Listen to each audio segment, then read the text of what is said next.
Nas aulas anteriores, nós criamos, por exemplo, a função teclas. A função teclas recebe um evento do teclado que pode ter uma chave, ou seja, a tecla clicada, que pode ser o arrow right, left, up ou down, quer dizer, as setas de movimento. E cada uma nós temos um valor que nós atribuímos a dx e dy. Mas também pode ser algum outro valor. Se eu teclar P, A, B, C, etc., vai ser o valor que vai vir no evento, no i.key. E nós implementamos dessa forma, usando o if. Se o i.key é o arrow right, acontece uma coisa, ele atribui estes valores. Se for left, atribui outros valores. Esta é, talvez, a primeira forma que alguém que começa a aprender a programar resolveria esse tipo de situação. Eu tenho um evento, ele tem um key, um valor, e eu quero atribuir determinados valores para dx e dy, ou seja, para ir para a esquerda, para a direita, para cima ou para baixo. Então eu faço uma sequência de ifs, if tal coisa, ou if tal coisa, ou if tal coisa. Poderia usar o switch, poderia ter uma sequência de else aqui, if tal coisa, else, if tal coisa. Mas existem também outras formas mais sofisticadas de resolver essa mesma questão. Nós vamos ver uma delas. Eu vou mostrar uma forma de, dado um conjunto de possíveis valores, fazer determinados, atribuir valores a determinadas variáveis de uma forma mais sofisticada do que essa e também de mais fácil manutenção. Eu vou mostrar a forma e depois, no desafio da próxima aula, cabe a vocês, como que eu vou mostrar aqui, substituir esta função teclas por uma outra função teclas que use o recurso que eu vou mostrar. Eu vou criar primeiro uma variável que vai conter um objeto literal que vai ser, em certo sentido, a minha tabela dos valores que me interessam e o que deve estar vinculado a eles. Observe, let acesso direto, poderia ser qualquer outro nome, é igual a um objeto literal. Este objeto literal eu vou usar duas chaves, o A, e para o A eu vou ter qualquer outra coisa. No caso aqui, também um objeto literal, com dois valores, x 2.1, y 2.2. E vou também ter um outro objeto, uma outra chave, a chave B, x 2.10, y 2.20. Então, vou criar esta variável, acesso direto. Ela está criada aqui, acesso direto, tem A e B.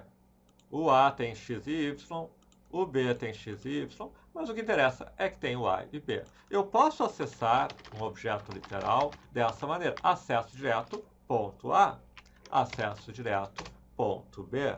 Mas eu também posso acessar um objeto literal da mesma maneira que eu acesso um array, usando a chave dentro de um colchete. Acesso direto de A, acesso direto de B.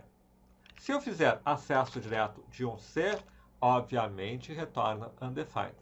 Bom, observe. Então eu posso ter um acesso direto e esse acesso direto posso ter acessar essa variável e usar diretamente o valor que me interessa como dentro desse colchete e ele vai me retornar. Ou seja, eu posso ter, por exemplo, uma variável chave que é, por exemplo, o nosso event, ou evento, ponto key, que vai ser arrow right, arrow left, arrow up, arrow down. Eu posso ter, por exemplo, o chave é igual a A. E veja, assim como eu estou usando A, poderia ser arrow right. Eu só não quero dar toda a solução direto para vocês. Chave igual a A. Então, se eu agora fizer acesso direto de chave, ele me dá x igual a 1, y igual a 2. E aí eu poderia ter o x, já estou respondendo a questão, x é igual a acesso direto, chave, ponto x, y é igual ou mais igual a x, y é igual a acesso direto, ponto y. Certo? Estão entendendo? Eu estou usando o objeto literal para diretamente, por isso que eu chamei de acesso direto, para diretamente, a partir desse chave, obter isso aqui. Eu não precisei fazer if chave igual a x igual a 1, y igual a 2. Else if chave igual a b, x igual a 10, y igual a 20. é automático. Se o chave for B, acesso direto de chave, já me veio x10, y20. Mas e o que acontece se o chave for igual a C?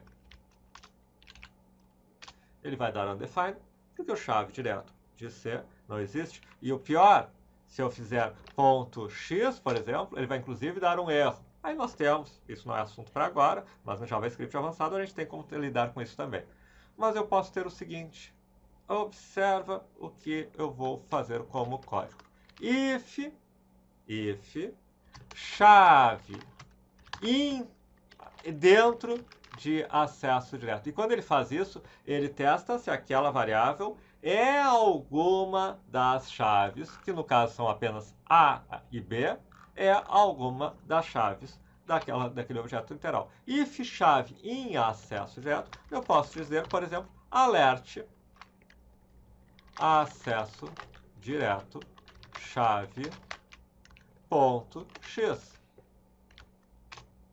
Não apareceu nada, sem problema nenhum, não deu erro, só não apareceu nada.